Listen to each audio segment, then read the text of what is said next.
don't have my bag. Erev Tov, good evening. We are on page 76. Oh. Yeah. Yeah, the purple. Oh, that's good. Yes, it's wonderful. This paragraph is one that we find in our Siddur. We also say it during Slichot, and on Rosh Hashanah Yom Kippurim we say it a lot more on Yom Kippurim than Rosh Hashanah.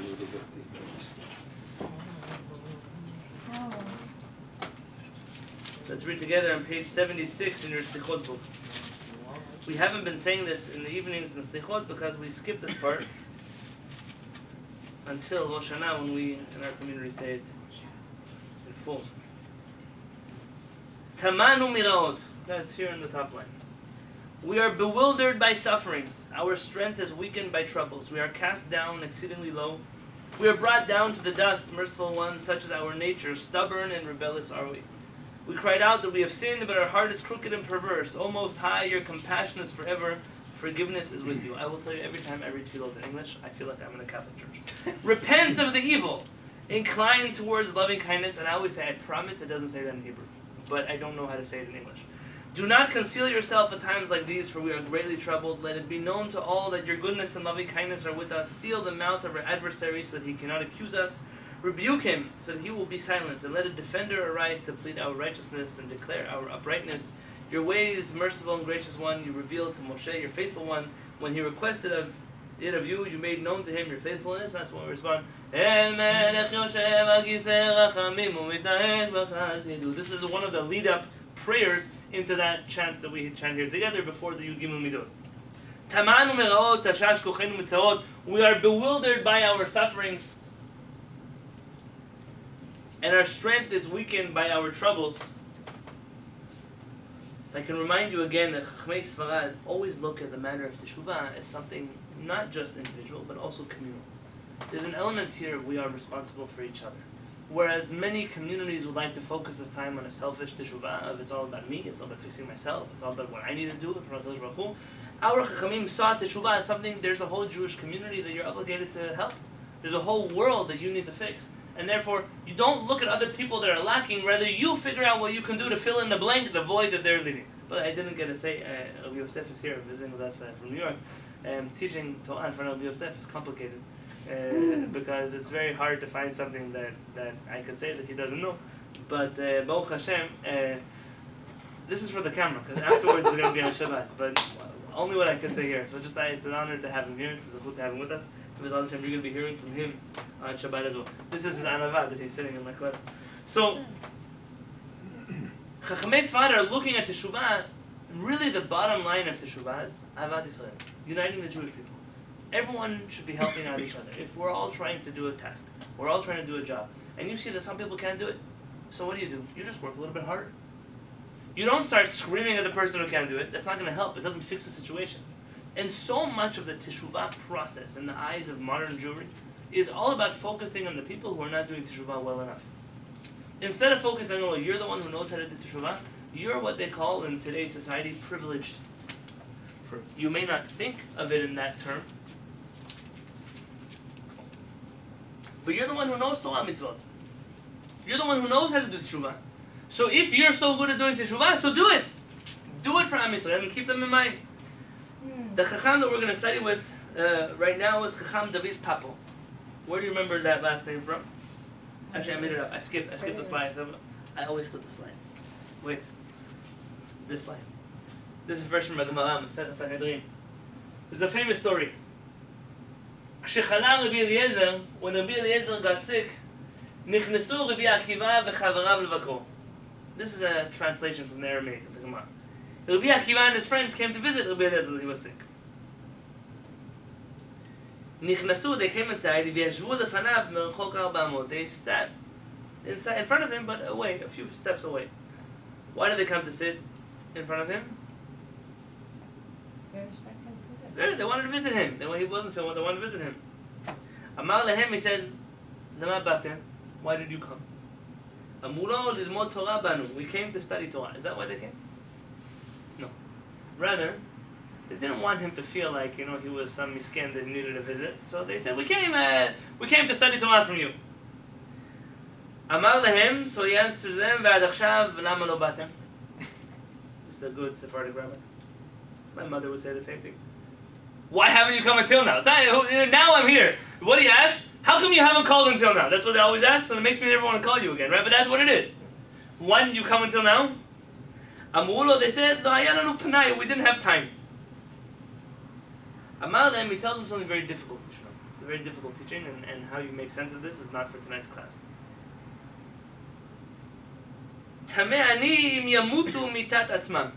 He says to himself, I'm not certain that these people will die a natural death. What?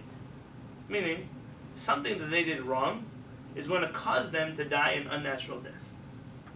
Amar lo Rabbi Akiva. Rabbi Akiva clearly heard, and he says, Sheli mahu, how am I going to die? Amar lo, he said to him, and I'm not going to tell you to you, I'm going to say to somebody else, Shelahem, Rabbi Akiva's death, kasha mi shelahem. Grammatically what I said is incorrect, but what I mean is, the death of Rabbi Akiva is going to be worse than the death of his friends. Natan shtei zoraotav v'nichan al libo, he took his two hands and put them on his heart. Amar, oy lachem shtei zoraotai shehen kishtei sifrei Torah shniglanim. Woe to you, my two arms, they are like two sifrei Torah that are being rolled. Harbe Torah lamadati, I have studied much Torah. V'harbe Torah limadati, and I've taught much Torah. Harbe Torah lamadati, I studied much Torah, v'lo chisarti mirabotai afilu kekelev hamelakek min hayam. He said, I studied so much Torah, and it's not even like a dog that licks from the ocean. Meaning, how much did I absorb? A tiny drop in the sea. Harbe Torah limadati, and I also taught much Torah. ולא חיסרוני תלמידיי אלא כמכחול בשפופרת. And my students have only taken from me, like when you dip a paintbrush into the tube of paint and you take it out, that's how much Torah my students have absorbed from me. It's a hard Gemara. What's going on in this Gemara? We can have a class on Agadata to understand here what's going on. But I told you always on the bottom, the editor adds in his own thoughts, and I think these thoughts are telling. Tamanu miraot. We are bewildered by sufferings. There's two sufferings that we're responsible for. Al-Hara HaShamayim, the evil that we perpetuate towards the creator of the world, who made us. V'al-Hara Beriot, there's also evil that we cause towards other people. וגם מי שתשש כוחו מצרות, הרי יש בידו לעשות שלום. שאינו צריך לימוד תורה וגבורות. And if a person is suffering from their averot, there's a way to study, not by learning Torah, but by making peace. It's a little cryptic, and we're going to see in the next slide what he means. But here you find there are two stories. The students are coming to study Torah, but really what they should have been coming for is to visit the sick. That's a mitzvah also. There's a tendency in the religious community to think that one kind of mitzvah is more important than another kind of mitzvah. Studying Torah all day, that's unbelievable, it's a tzaddik. The one who is helping the homeless people in the shelter, he has chesed hours. What do you mean chesed hours? Fulfilling the mitzvah of tzedakah is no different than the mitzvah of learning Torah. Yeah, so the mitzvah of learning Torah is keneged kulam. It's opposite all of the mitzvot. Fine. It says that anybody who walks in lives in Eretz Yisrael, it's opposite all the mitzvot too. So that means that you don't have to do any mitzvot because you live in Eretz Yisrael. No. It means it's a very great mitzvah to study Torah. But what is the purpose of studying Torah if it doesn't bring you to any kind of good deeds? If someone's missing the point. We are supposed to realize the mitzvot that we're doing teshuvah for on Yom Kippurim are mitzvot that we failed with other human beings. It's not what we're trained to think. Jews are not trained to think that those mitzvot are really the problem. We're trained to think about kashrut. Look at the, we say on Yom Kippurim, the vidui gadol for Rabbeinu Nissim. And you're beating your chest for things you've never done wrong in your whole life. Some of the things that you say, I've never done this before. The Haraperat skips most of these parts that he's not relevant, I can't lie. Hamad Chayav got mad. He said, what do you mean? Everyone that we're doing shuvah for everybody. Okay, fine. But there are things in there that are real. Think about it. Hashamnu, baganu, we have cheated. Maybe you cheated. I didn't cheat this year. Gazamnu, who did you steal from this year? Gazam. Dibanu dofi. We spoke things that were wrong. That's real shuvah. So skip the first three. Then hit 3 times for dibanu dofi.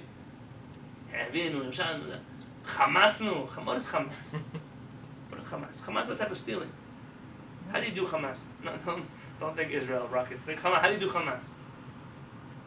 Remember one was robbery.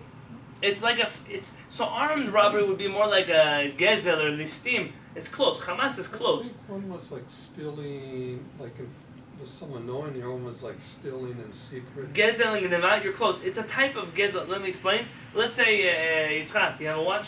It's not on you right now. But let's say Yitzchak had a watch. I would say, Yitzchak, how much money do you want for that watch? I'm not selling the watch. How much money do you want for the watch? I'm still not selling the watch. Say, here, take $100 for the watch. No, I don't want. So what do? You take out $1 million in cash in a suitcase. You put it on the table, you take his watch. Did you steal? Absolutely. He didn't want to sell you his watch. For $1 million? Hamas. It's it isn't, not armed robbery, but let's call it forced robbery. I mean, Duress. forced, I was forced to do something I didn't want to do. Duress. My grandfather, Alav Shalom, lived on a street, 42 Marzuk. That's the name of the street in Kehillat. How do I remember that address? Because Marzuk ends before 42 Marzuk. My grandfather had his own address. How did he get his own address? My grandfather came in 1948 to Israel. Ultimately, they left the Ma'abarot, the detention camps they were in. My grandmother couldn't handle being over there in athlete, and she just got up and walked to the next place she had family.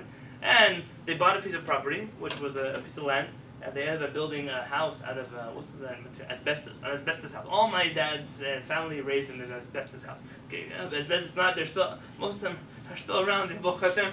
And then, when they had enough money, as the kids got older, they built a second house on top of the asbestos house. They closed they just couldn't, it was cost more money to destroy it. They just built a second floor, a house like on stilts. And they built a second.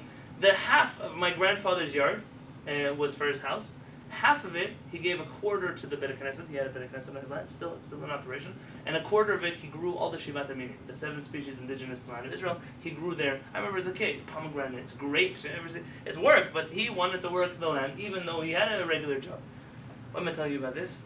At a certain point in time, when Israel started getting, not that Israel got filled up, there were many places in Israel that still have room, vacancies.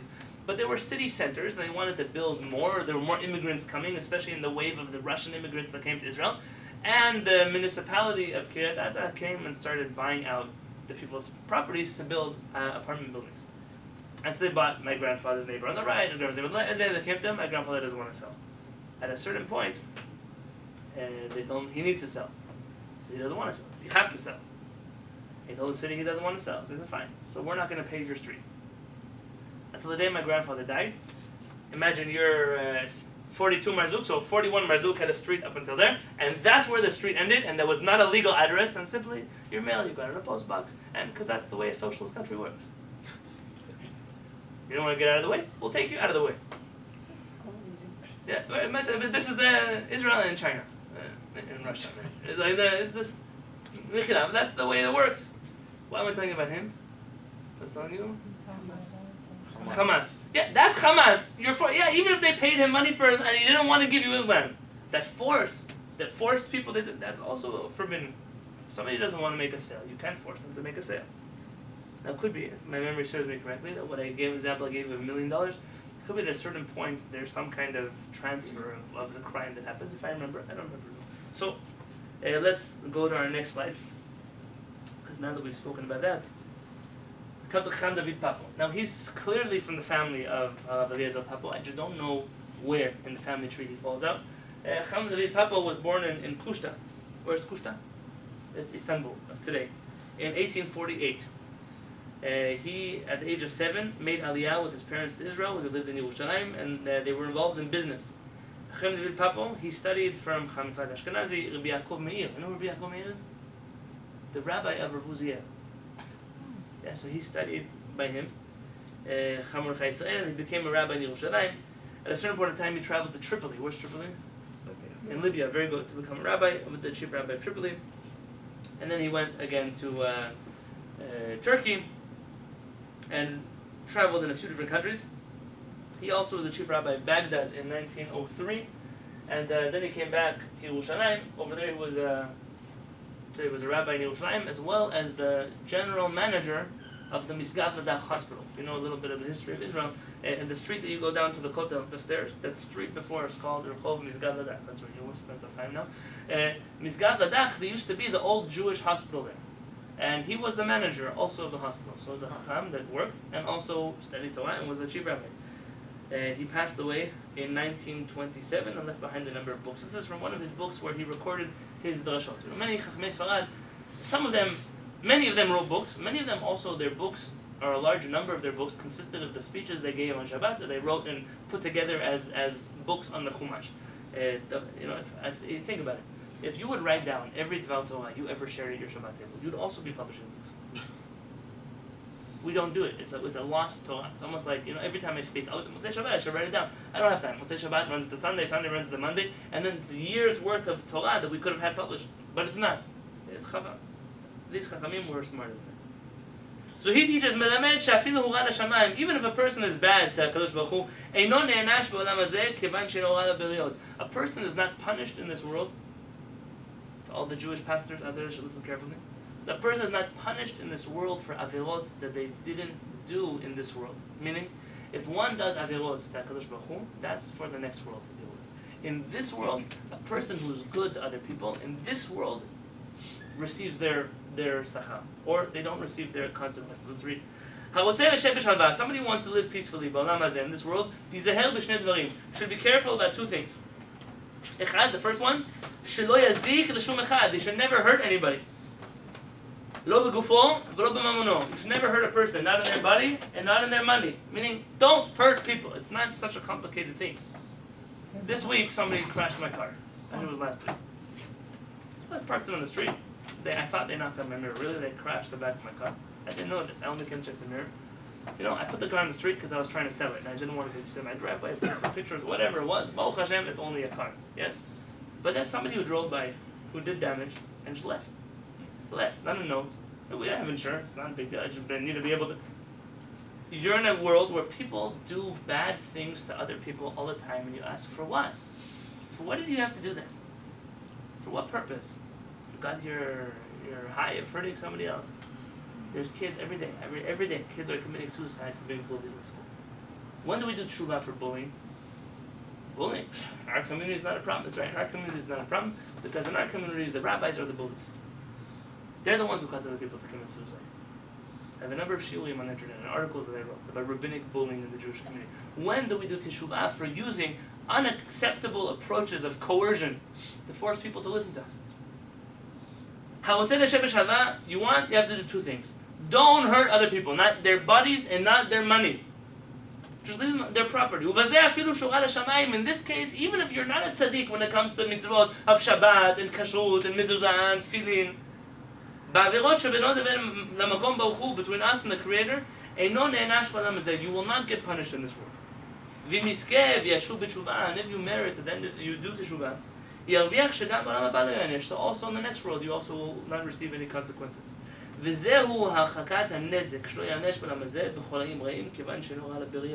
A person who is perfect in their actions in this world, says Cham David Papo, will be guaranteed that nothing will happen to them physically in this world.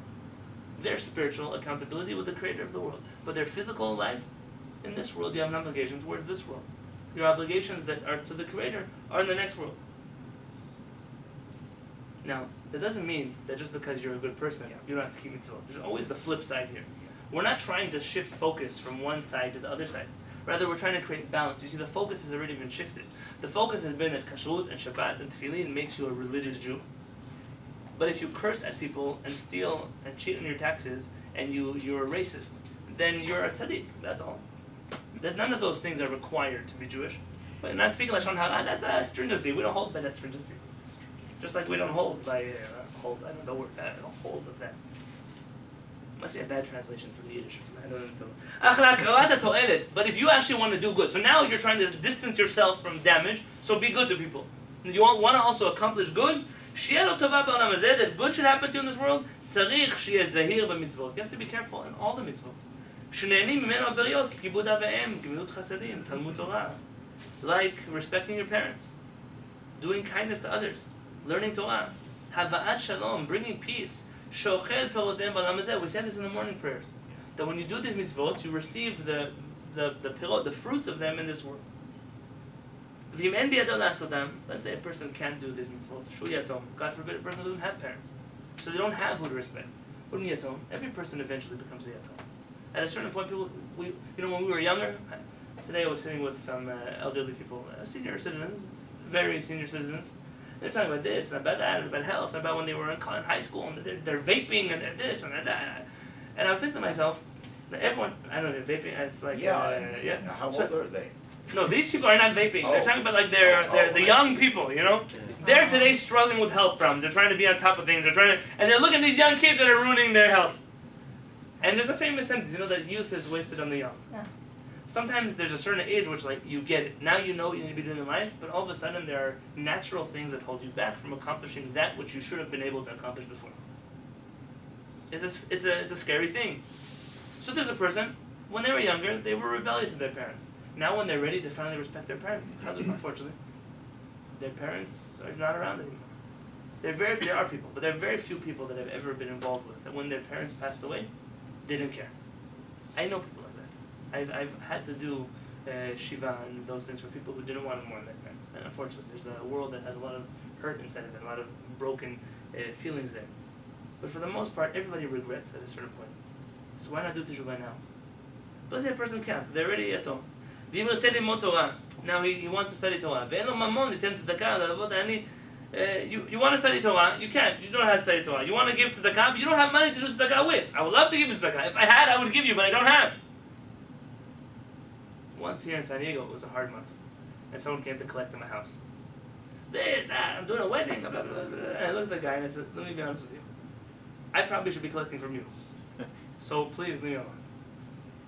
I would love to give you. You probably, right? For the truth is, after you finish your rounds in San Diego, you're probably holding more cash than I have. So what? Right now, I can't do tzedakah. I'm exempt right now for doing tzedakah. What do you want from me? Let's say you're not healthy enough to help people unpack their groceries or carry. You're not able to do any of these mitzvot for whatever reason. Every person has a mitzvah that they can do. To make peace between people who are not peaceful with each other. To make peace between people, you don't need strength, you don't need money, you don't even need to know Torah. You just need to be a good person who cares about people and to try to bring peace between people. I know it sounds crazy. What Rabbi David Papo is suggesting are all the mitzvot that you haven't done until now because you weren't strong enough to do them, or you lacked the financial freedom to be able to do them, or you lack the circumstances. A person doesn't have parents, or a person doesn't live in a community where they, or whatever reason it was that you didn't do that mitzvah. It's not going to change this year, 5, 7, 80. You're not winning. Maybe you will, but you're not winning the lottery. We'll take percentages if you will. So then don't do tshuva this year. I didn't give enough tzedakah. Next year, nothing's changing. Do teshuvah for the things that you could have done, but you didn't. Why? Because I didn't want to. I didn't think they were important enough. The havat shalom, ben adam lechavero, they're added nusach, ben ish leishto, between a husband and wife. You know, people think, like, I can't make peace between people. I don't want to get involved in your family dynamics, your politics between a husband and wife. You're going to stick your head. It's like I told you that story once. So the guy who gets invited for Shabbat lunch to the Beit Knesset. So he goes to the person's house, and the man comes home. He sees the wife doing something, starts screaming at her. She starts screaming back. So he says, "Yeah, you know what?" He takes the food, throws it out the window. She says, "Yeah, that's what you're going to do." So she takes the plates, throws them out the window. So the guest says, "Yeah." He takes the table, throws it out the window. They look at him. What are you getting involved for? He says, "I just thought we're eating lunch outside." You say, "It's not my place to get involved here in your Shlom Bayit issues." But you don't realize it's not a matter of making peace. Sometimes it's a matter of not creating machloket in the first place. Listen to what I'm sharing now. You go to Beit Knesset. You go to a wedding. A wedding, because a wedding maybe you'll understand. In a wedding, the bride just got married. The groom just got married. I don't know what's going to happen tomorrow, but tonight they just got married. Why is she dancing with all her ex-boyfriends? I'm not from a religious place. I'm not coming at all. I'm not coming here in terms of religion. I mean, I just married you, not so you should dance with your ex-boyfriend. I don't want to see my groom dancing with his ex-wife's sister. I don't want. Why would? And if I want that, something has happened to me already that changed the way I look at the world. I've been desensitized to something. But you don't know. Someone comes to Beit Knesset. "Oh, hey, how you doing?" You give them a hug. Maybe them and their wife or their husband just fought at home about, "I don't think you're being loyal enough." What I'm speaking to now is real life instances that I'm familiar with. Now he goes to Beit Knesset and he tells his wife, "Fine, I'm going to stay away. I'm not talking to my coworkers. I'm not going to take her to lunch." And then you come and you give this guy a hug. You know what you just created in their life? The Havat Shalom, bring peace. Sometimes just don't get involved. Don't give other people advice about their home, about their children, about their work, sometimes you don't know what minefield you're stepping in. And most people, especially in this culture, in this country, in this climate, they're not going to share with you what you just destroyed in their life. In Israel, you'll get in trouble. Here, it's a different kind of culture, so you'll ruin their life and they won't tell you. It's a hard place. Sometimes just stay out. If you stay out, you can create peace. I once told a mother-in-law, I said, what do you want to accomplish? Because I see what you're doing. The only road that you're leaving your son is either he should divorce his wife and come back home, or he should never speak with you again. Do you want him to never speak to you again? No, of course not. Do you want her to leave him? No, of course not. So why are you doing what you're doing? Explain to me the thought process that went into your actions. Because those are the only two conclusions this couple could reach. I never thought about it that way. You think anything changed? No. Because this person probably went to class, or was going to go to class in a week from now, and 2 weeks from now, that the reason why she has to do teshuvah in Yom Kippurim, she didn't bake enough challah. Or because she didn't tie enough red strings around her wrist. Or because she didn't say enough chapters of Tehillim every month corresponding to some calendar that I'm not familiar with. Nobody told her you have to do teshuvah for being a terrible mother-in-law. Rachel showed me something this week. It says, what is it? The one who marries your son is your daughter-in-law. The one who marries your daughter is your son-in-law. The one who's the parents of your wife is your father-in-law and your mother-in-law. So what is the wife? Your wife is the law. That's it. Who's the in-law? Is the wife. She's the law. But sometimes you get yourself involved in things you don't need to be involved in. Just stay out. Stay out. That's enough. I mean, there's passive ways to get me through it. But creating shalom. You can't create shalom, at least don't create machloket. These are things that don't cost you anything.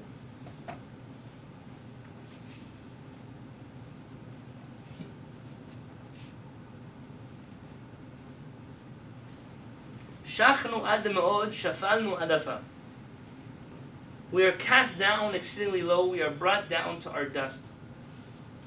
There are times where we feel that our avirot are taking so much control of our life that we are in the pits. We are stuck. You speak with somebody who's an addict, and even if the good day they want to change, but they're deep. They're so deep down inside, they don't know how to climb back out again. There are people, they're in so much debt, they don't know how to get out of it. There are people that are struggling so much in their relationship, they think the only way to fix it is to break it. There are people like that. Sometimes we're telling Baruch Hu, we're so embarrassed right now. There's no good, we can't wiggle our way out of this. There's nothing we can tell you that, oh, it was a mistake, it wasn't a mistake. I did it 365 times in a row, it can't be a mistake. Once was a mistake, twice was a mistake, 3 times? Shnei ilimim. This is a Gemara Masech Chagiga. There were 2 deaf ilim. 2 deaf. No. Yeah, no. Deaf is Cheresh. Ilimim? The word for it. Deaf mute. A deaf mute. What? There's a word for it. mute. Someone doesn't They speak, can't it's a word. communicate back. Yes. Tov. Shnei ilimim. There were 2 ilimim shayu b'shchunato shel Rabbi. They were in the neighborhood of Rabbi. Who's Rabbi? Yehuda Nasi. Oh, sorry. Bnei Bito shel Rabbi Yochanan ben Gudgada. They were the sons of the daughter of Rabbi Yochanan ben Gudgada. Yesh omrim, some say Bnei Achuto shel Rabbi Yochanan. They were the sons of the sister of Rabbi Yochanan. I mean, they were family of Rabbi Yochanan. Shekol emat shaya Rabbi nichnas lebet midrash. Every time Rabbi would come to teach in the Bet midrash, hayu nichnasim yoshvim lefanav. They would sit in front of him. Umena'anim berashehem. Umachashim b'siftotehem. And they would nod their heads and they would mumble with their lips. They didn't hear it. They didn't understand anything. They didn't hear anything. Ubikesh Rabbi rachamim alehem v'nirtu. And Rabbi saw them and he prayed for them that they should have a refuah shlema and they became healed. V'nimtza sheyudim halacha v'sifra v'sifri v'chol hashas. And they knew rabbinic literature by heart. They ultimately became from the greatest chachamim in that generation. Shachnu al ma'od lirkon litkofef. We have to know sometimes how to bend over, how to bow down. Shachnu ad me'od ma'afsher sichayim ashvenim ad afar.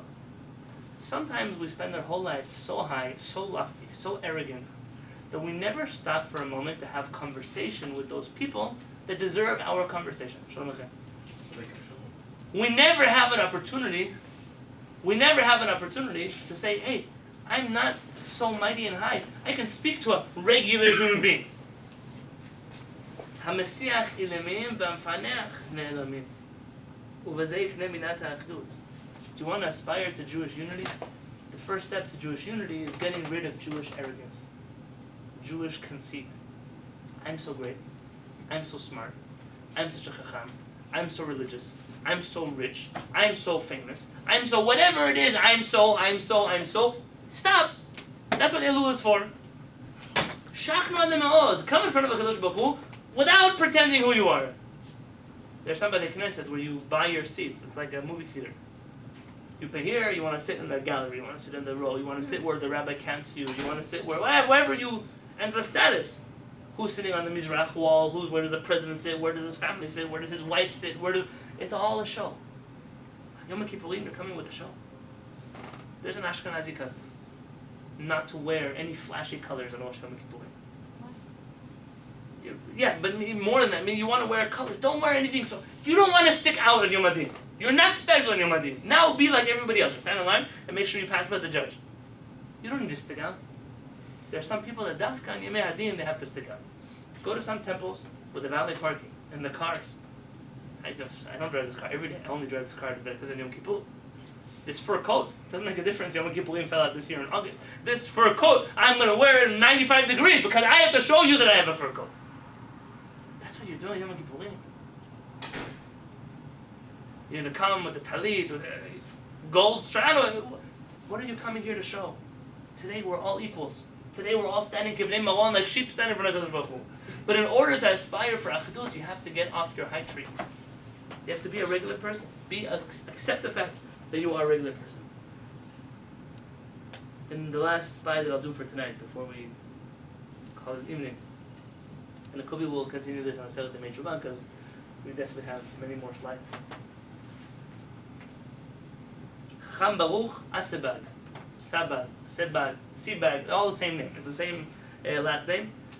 He was born in Marrakesh. If you look here in the bottom, he was born in Marrakesh, in Morocco, and that's where he studied Torah and became a rabbi. Ultimately, he became a chief rabbi in the city of Safi. His books are quoted. His writings are quoted in other rabbis of his generation. Rabbi Yosef Masas, for example, quotes him in his books. Some of the Chachamim that you know. A number of Chachamim quote him. He was and he quotes them. He was part of a generation of big rabbis. In the year 1884, he founded a yeshiva, and at a certain point in time, he passed away in Morocco, in the city of Safi in 1946. So that's right before the Jews of Morocco even began thinking of making Aliyah. In the 40s, it was still early. Other Sfaradim already started, but in 46, Moroccan Jewry really only left in mass by the 60s. Yes, many in 40s and 50s, but 60s was the end. There was still is a functional chief rabbi there. Maybe not anymore. Now there's a criminal chief rabbi. But Ben Chiburav, among his writings, there are all kinds of other things. Cham Baruch Asebag writes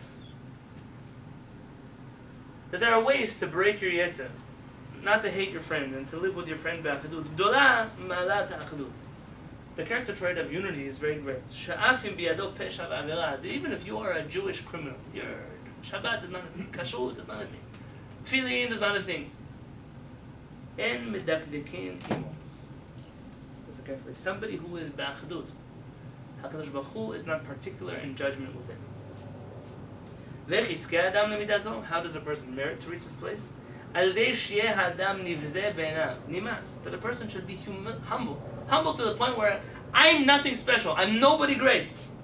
He doesn't consider himself anything special. Therefore you won't find anything bad about your friend. And through that you can acquire Jewish unity by just not being such an arrogant person. Most of what the problems that we have with other people, forget the teachings of other Chachamim, that when you see a problem with somebody else, it takes one to know one. Forget those teachings. Just in the very simple fact that you don't believe that you're the best thing that ever happened to the world means that you're able to appreciate that somebody else is good at something. There's a teaching among the Chachamim, it says, Kinat Sofrim Tarbe Chokhmah, that competition among the rabbis will increase wisdom. You put out a book, I'll put out a book too. You you teach Torah, I teach Torah. So you became this is what creates people to learn more. So even if that's a incorrect reason to study, like the Rambam says, ultimately you'll come to learn Torah for the right reason. But it's a good motivator. It's okay to be jealous of Torah. It's okay.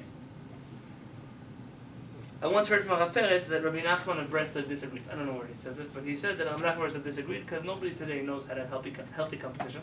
And Rav Peretz added, especially among the rabbis, the worst kind of competition you have. And nobody knows how to forget, it's a Hebrew word of a Yiddish word, to compliment another person. There are things that I don't know. Because I don't know them, I don't mind that you know them. I'm not a lawyer. So when I meet a lawyer, I'm not jealous that the lawyer knows law. That's why there are lawyers. Just like the lawyer shouldn't be jealous, I'm a rabbi. Probably isn't. When he gets his paycheck and then I'm not jealous. Yeah? You know somebody who knows in Torah. You know one area of Torah. They know one area of Torah. You all complement each other. I'm not looking, wow, look what he doesn't know. Look what she doesn't know. When you live a life that you're the best thing that ever happened to the world, everything that everybody else does is wrong. Because they can never do it right, because they're never perfect, they're never like you, and you're God's gift to humanity. Says Chabaruch HaSabbat, the easiest way to fix this problem is to stop thinking you're so special. Especially when you're trying to do teshuvah. Look at other people and say, wow, I can appreciate the things about this person. You know when you see this sometimes? You see this with people and their food. Sometimes someone cooks something and, oh, wow, it's nice food. Oh, I can make it better. Why? Why do you have to say that? Who cares? So make it better next week. Why do you have to say it now? Why are you so lacking self-esteem that when someone compliments somebody's food, you have to say something? Why when someone gets a compliment, oh, you didn't compliment what I wear, why'd you compliment what she wears? Who cares? Who cares? Are you confident with yourself? Somebody once said there was a famous bracha. I just read it this week. Couldn't even be that it wasn't from a Jewish quote. It wasn't a Jewish quote. I read it from somewhere. So Abraham Lincoln once said, don't believe every quote you see on the internet. I saw a quote, and it said, I pray that everybody should be so great that they can be humble. There's a certain greatness that humility gives birth, that gives birth to humility. The people who are not so great, they truly are jealous little people. They're shualim ktanim, they're little foxes. Chablim kramim, they look to destroy everything good in the world. You see somebody that's not like you? As a white man once told me, if you and I agree 95% of the time, so we're 95% friends, not 5% enemies. But the way we're taught to think in the world around us is that if someone is even a little bit different than you, especially the what they call post-racial America, so it's not fight today, maybe he's not race. The fight today is going to be something else. It doesn't make a difference what it is. We're always fighting with somebody else. We're fighting, and so someone told me a quote this week, but I don't know if I can share. So,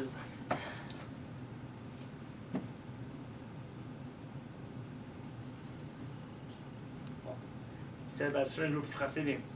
He said the Hasidim already made peace with everybody in the world. That's why they fight with each other now. It's like you run out of people to fight with, so you got to fight with somebody else. In life, it doesn't have to be that way. You can make a choice to walk around with a little bit of anava, a little bit of I'm not. You're special. I'm so special, but I'm not jealous. Either way you go, you'll come out right. But there are so many people that undermine the fabric of the Jewish community. And you know when you feel that? You feel that in Rosh Hashanah. I am very lucky that our Beit Knesset is small. For a few reasons.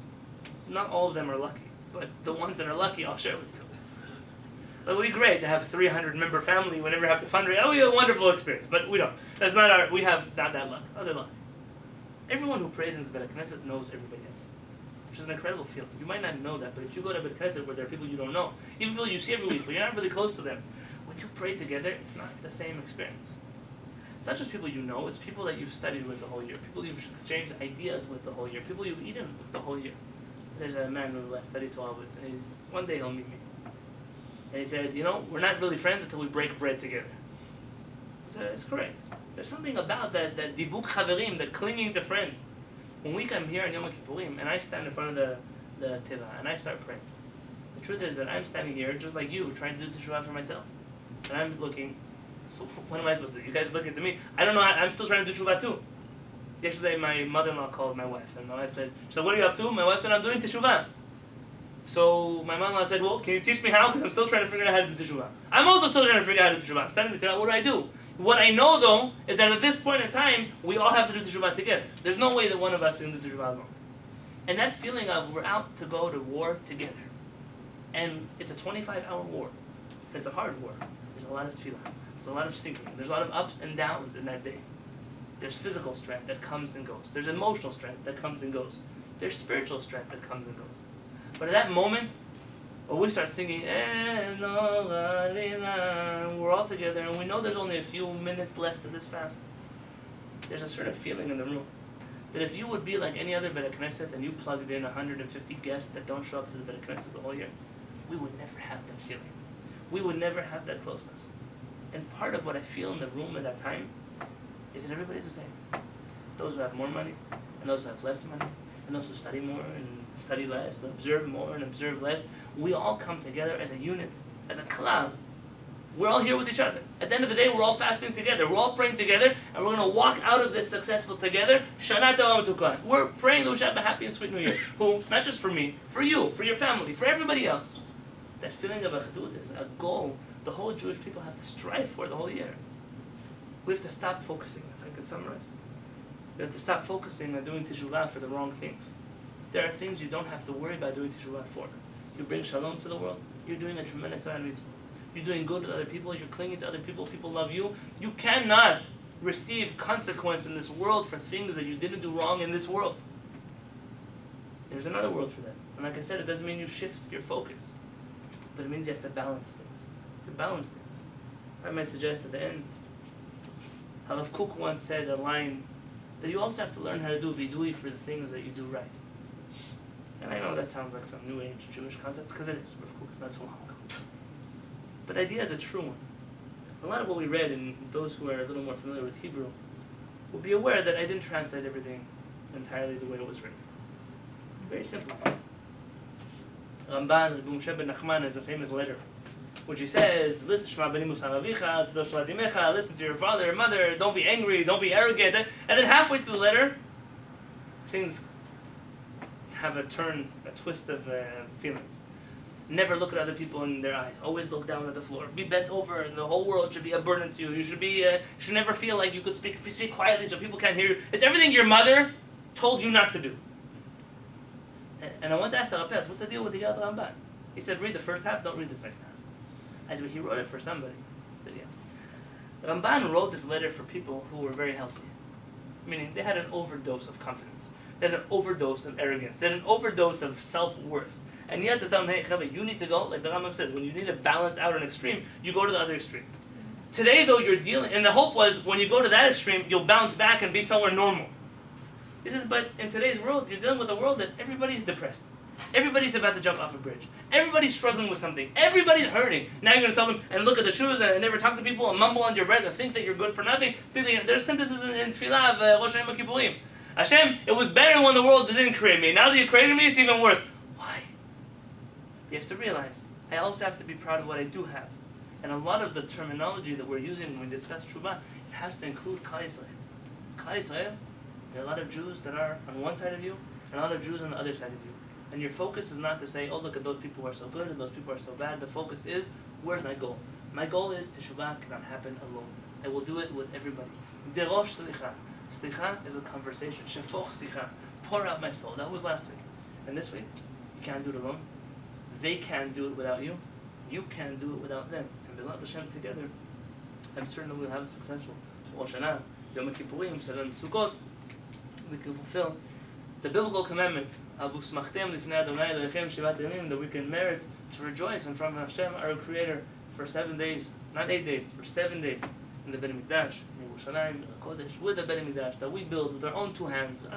God willing, should happen very, very soon. Amen. Amen.